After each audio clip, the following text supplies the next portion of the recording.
David Goes to School by David Shannon.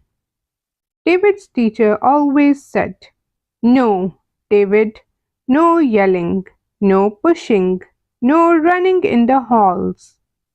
David, you are tardy. Sit down, David.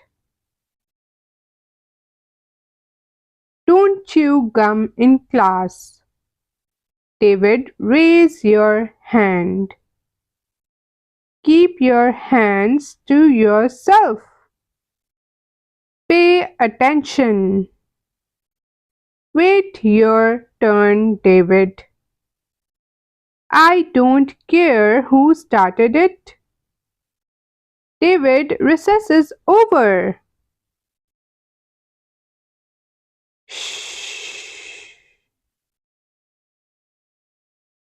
Again? That's it, mister. You are staying after school. David, have you finished? Good job, David. Yes, David, you can go home now. And that's it for this video. I hope you enjoyed.